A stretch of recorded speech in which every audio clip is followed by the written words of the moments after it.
नमस्कार मंडळी. तुमच्या घरात असं कोण आहे का की जे म्हणतं जिथे घर आलं तिथे पसारा हा आलाच. अहो पण तो पसारा आवरावा सुद्धा लागतो ना. माझ्या घरात तरी आहेत तशी माणसं की जिथे घर आलं तिथे पसारा आला असं म्हणणारी.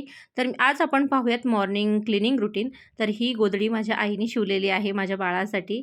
तर जिथे गादीवरती वगैरेच ठेवतो म्हणा त्याला, पण त्याच्यावर सुद्धा ही गोधडी ठेवतो. म्हणजे जे काही कचरा वगैरे असेल किंवा थोडाफार काही असेल तर त्याला लागू नये म्हणून. त्यानंतर त्याच्यावरती मी झोपवते. मस्त हॉल क्लीन करून घेत आहे आणि झाडून सुद्धा घेतलेला आहे. हॉल आणि सर्व रूमसुद्धा झाडून घेतलेले आहेत. तर त्यानंतर सर्व पुसून घेत आहे मी, कारण पावसाळा आहे तर स्वच्छता ही हवीच. कारण माशा वगैरे येतात ह्या दिवसांमध्ये घरांमध्ये, तर स्वच्छ असेल तर बरं वाटतं जरा. तर पूर्ण हॉल मी क्लीन करून घेतलेला आहे आणि मॅट टाकते जेणेकरून पायाला थंड नाही लागायला पाहिजे म्हणून. पावसाळ्यात आणि हिवाळ्यामध्ये मी इथे मॅट वापरते.